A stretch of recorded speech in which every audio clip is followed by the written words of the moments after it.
on this computer. Okay, so I am Miley Mosanian. I'm an occupational therapist at Empire Therapy, and we are going to talk about trunk extension today. So does everybody have their handouts? Where is Annika? Hold on. Yes, they're over there. Thank you.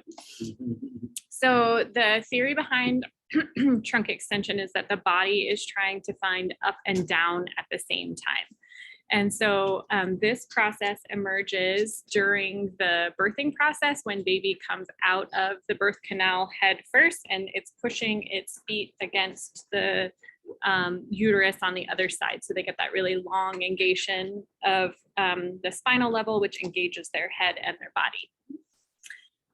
So on a human, meaning not a baby, on a person who is walking, you're going to find that spinal level at T6, T7, and it's going to be further up on babies because their head is bigger, and so the stability needs to go up in the spine in order to find more stability upwards. If their head is bigger, they need more stability, so it gets closer to the lever system. So one of the things that I wanted to mention was electronics. And so if we are trying to stimulate trunk extension, which is a brain stem level reflex, we are trying to create an up and down loop in the brain. So like literally understanding up and down.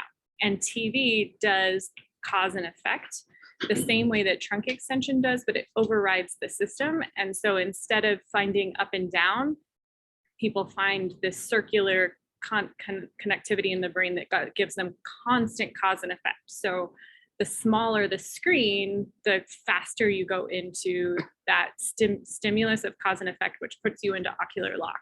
So 7 minutes on a smartphone, 45 minutes on a laptop or a large tablet, and 90 minutes on a TV across the room. So if we're going to give ourselves or our children an electronic, putting it as far away and as big as the screen can get from the body, the better, because the eyes will have to scan in all different directions for things versus holding a phone here, which your eyes don't scan, so you go into ocular lock really quickly.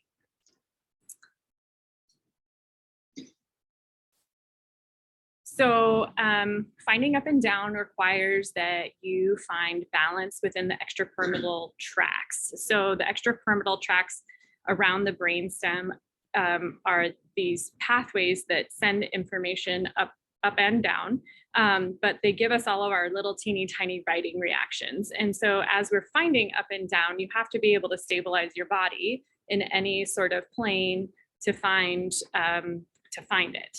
And so the first thing that you're going to think about is the 3 points of stability on the foot on the floor. So you have the ball of the foot, and you have, what's this called?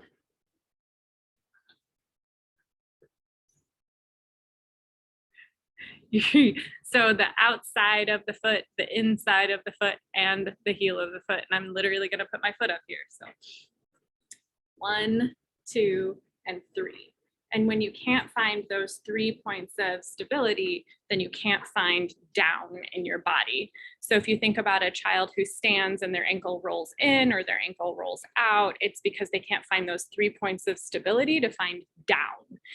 Part of it is that they don't have the reflexes organized on the bottom of their foot. But even if you completely organize the reflexes on the bottom of the foot, they aren't going to be able to get a flat foot until they can find up and down with trunk extension. So one of the ways that we ask people to make sure that the foot develops correctly is by putting babies, non-walkers, walkers, children, and adults into soft-soled shoes. So I have them listed here.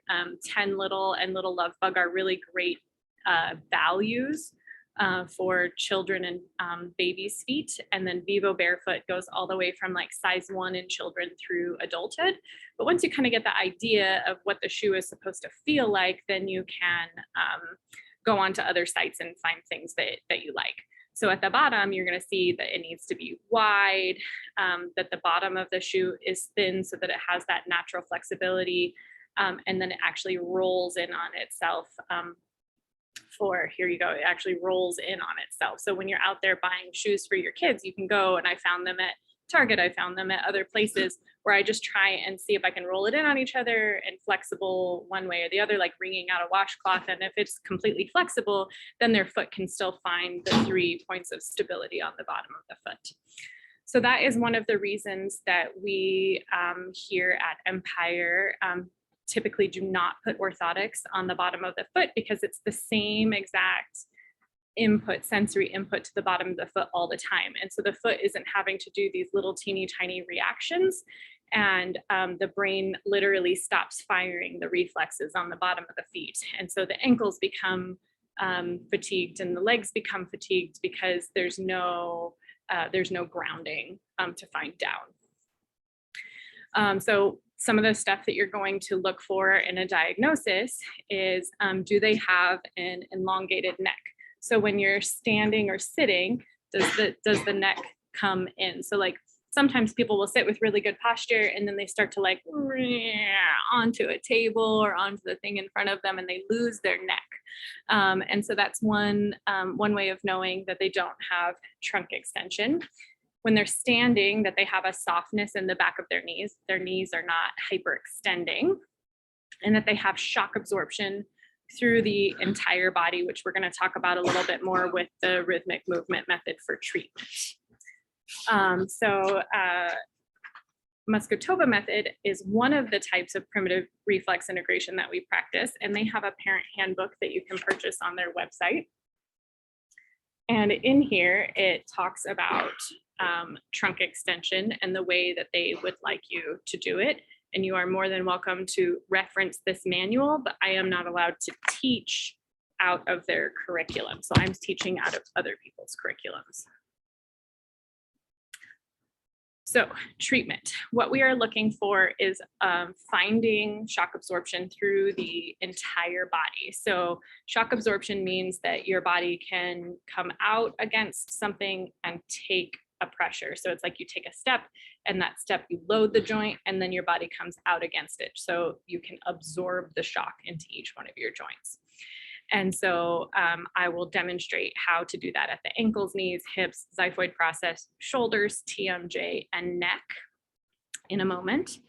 But one of the other things that we're looking at is the semicircular canal, the vertical semicircular canal for the vestibular system. So pulling up on the ear actually gives the orientation of our vestibular system for up and down. And then when we find trunk extension, we are also finding convergence and divergence with our vision. And so you can challenge the system by doing the treatment and then having them do a standing task of looking far and looking close in order to integrate the reflex. So we have, so I'm going to demonstrate how to do the shock absorption, but then also to build the legs and the arms.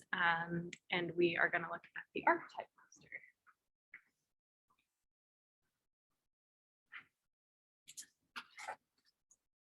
So archetypal movement patterns are the origination of how the foundation of reflexes.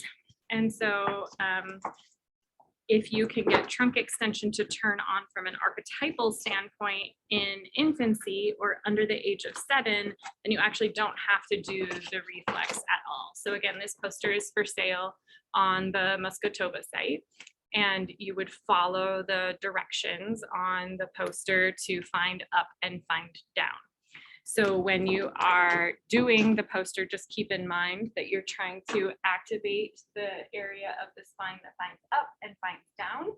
So when you're curling and you're activating that spinal level, and then you're trying to find up and down at the same time. The poster will be you'll be able to follow it easier. I'm going to show you an example of a treatment session that I did today. Oh, I wanted to show you these pictures. So this little girl right here doesn't have up and down. So I'm showing her up and down at her neck and at her jaw and at TMJ, and someone else is showing her down. So they're pushing on her shoulders and she's in a stander. And we made sure to have soft knees, but you can't see it in this picture. And then these are my daughters here in this picture. And you can see that Hannah in the front here has trunk extension on the right because she has this really nice vertical plane here, and she loses it on her left, which super funny. My older daughter, Kaylana, also has the exact same posture.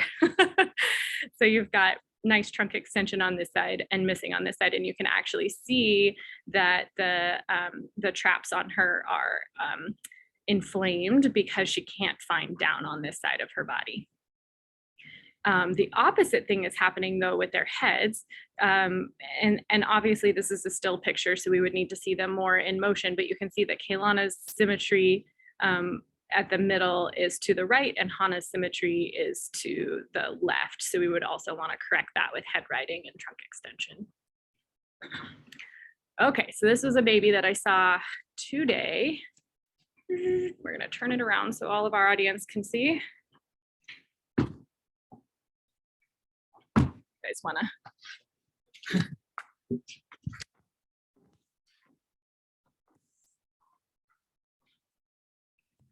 So we're going to try and put her on her legs, see if she'll bear weight.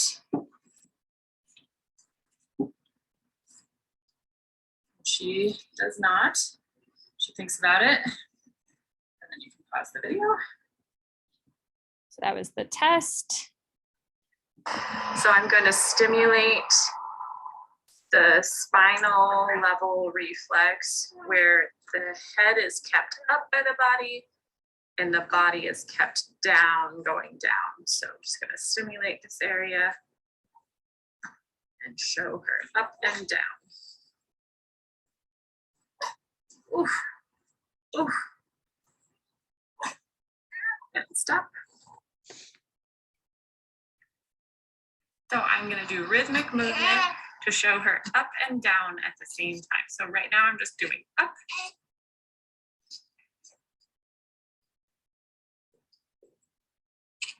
And I'm choosing to do one leg over the other because it didn't have shock absorption in one side. And then I'll start with both.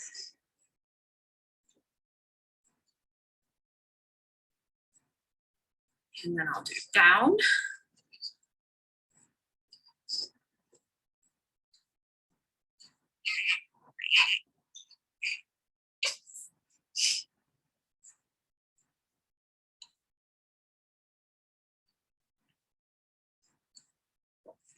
Ooh, and then I'm going to show the body up and down. So there's down and here's up. Oh no, oh no. Sorry, friend. And then let's see if she can bear weight on her legs.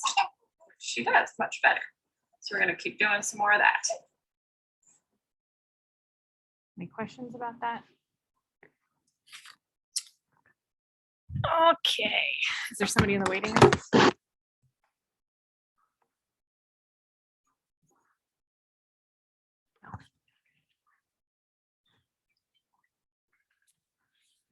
Okay, so let's have somebody on the mat table who would like to have shock absorption put into their body with trunk extension. Want to go? All right.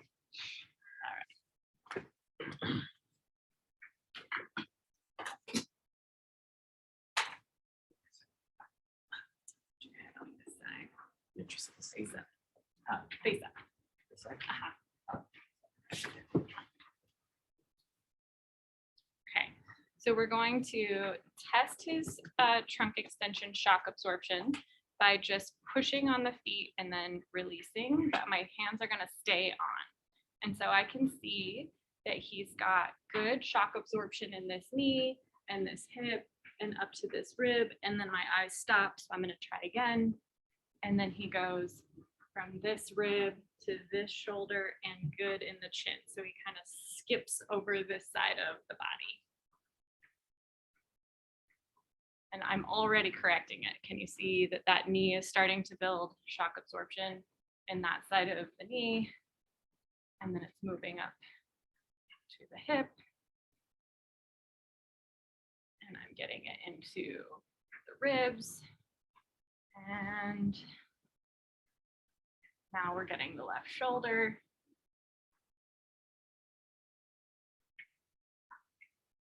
And now we're almost even in the neck, but his symmetry is off. So nose is just a teeny tiny to the left. So we're going to start with the arms and we're going to build the arms and then we'll build the legs. So what we're looking for is the shoulder, its articulation is not forward, it's in the middle, it's not back, and that you're building the shoulder where it's supposed to be. So everything that we're doing with this proprioceptive input is allowing the natural pose of where the body is supposed to be. So I'm going to take his shoulder and I'm going to bring it where I want it. And then I'm going to build proximal to distal. So I'm going to, I don't know if they can see me. Pretend his arm is down. And I'm going to load the joint with a rhythmic movement.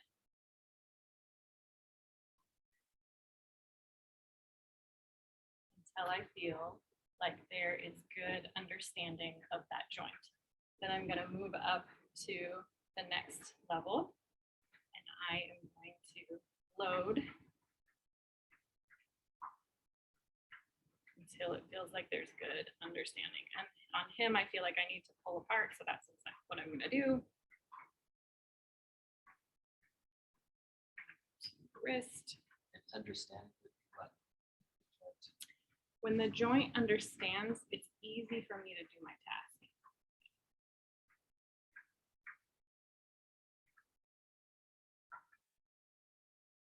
Loading the wrist. And then I'm going to put the hand flat.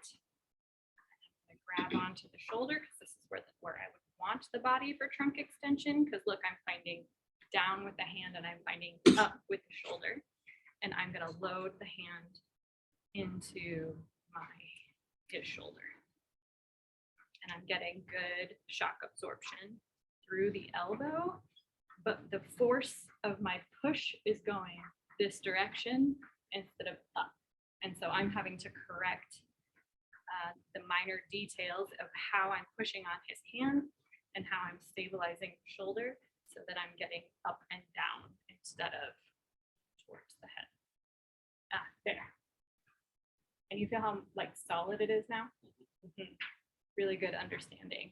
So I've got good shock absorption in the joint, but the brain's like, yep, I know where my arm is.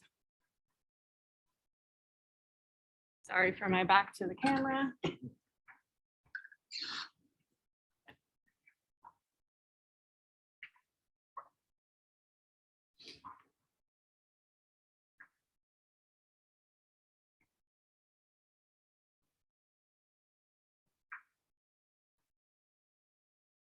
And you can see like the movement change if you pay attention. I start going. See how much more fluid I get as I go. Shoulder moved funny when I did that, so I put it back into alignment.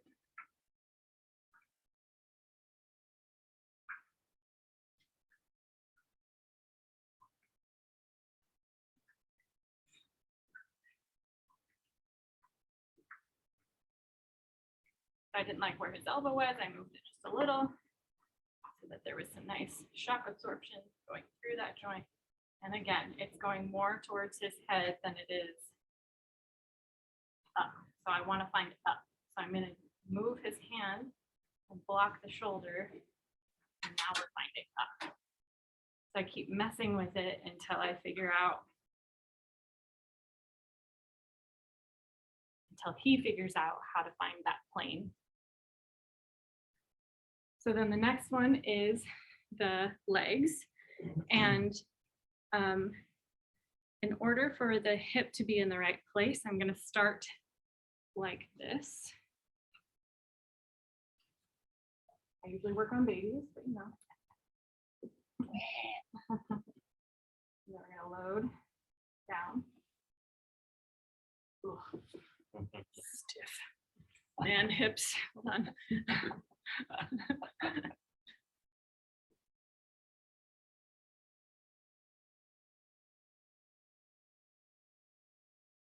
And then I don't want to see any hyperextension behind the knee, and this one looks good. So I put that knee exactly where I want it to be going. I'm being very particular, even though the foot is not where I want it to be. So it is hyperextending just a little bit. So I'm coming under the knee instead of on top, and then I'm going to build it.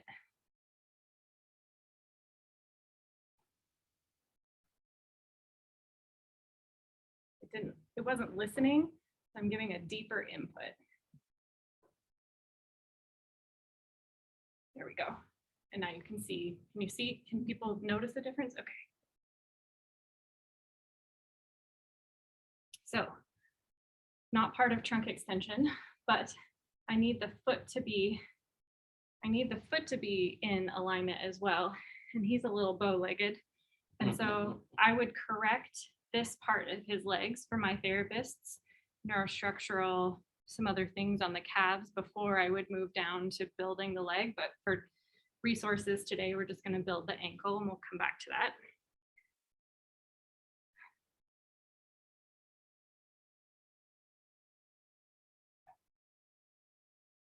So you see me kind of doing these teeny tiny adjustments at the beginning, like I do 1 or 2, and then I'm like, not what I wanted, and keep moving it until it feels like it's loading up the right direction. And you can see everything on his body when I load goes towards the middle of his head instead of up and down. Watch again. So it's like going to the right ear versus going straight up. Okay, and the other leg.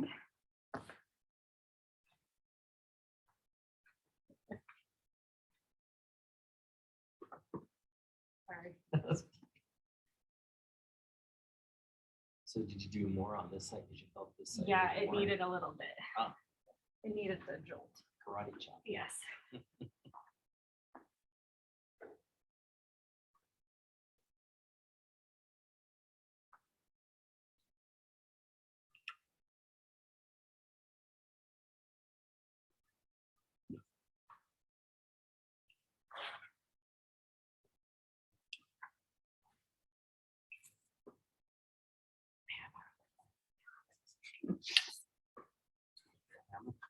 Yeah.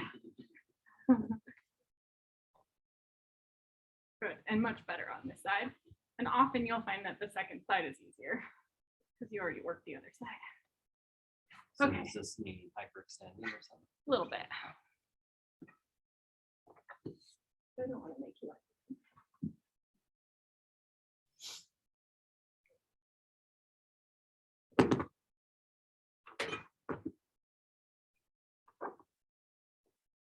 okay, so now I'm going to test my rhythmic movement that I did in the beginning. Oh, damn. I have to work on that. So I want my feet to be where you're going to be able to find grounding, right? So you got Babinski firing, foot tendon guard firing, foot grasp, grounding, like everything is where the foot is supposed to be, which is a little bit of external rotation so that we can load into the greater trochanters going up the body. Sorry. A bit more leverage.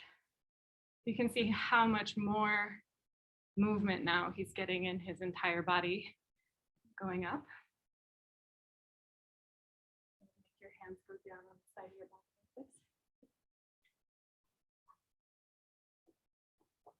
So all ways to find up and down. Nope. So I would need to do more work from a neurostructural standpoint to make sure that the structure is in place, but that's more of like a therapist's job versus a home program or a teacher job.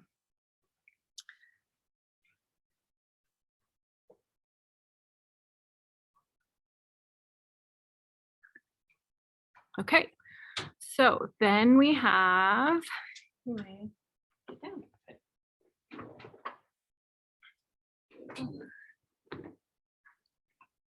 Then we have ways to do trunk extension at home. So one of the ways is to be rebounding on a trampoline.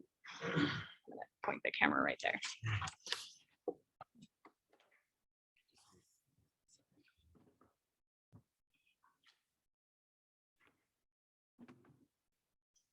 So you want their legs hip distance apart, which is their fist. So the smaller the human, the closer your feet are going to get together. I want them to be directly in the middle. I want their knees to be soft. And then I want them to not bounce, but rebound.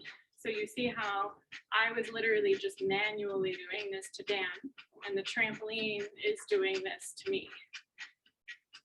So 3 to 5 minutes, but just make sure that they're not actually bouncing, because that's not doing the reflex.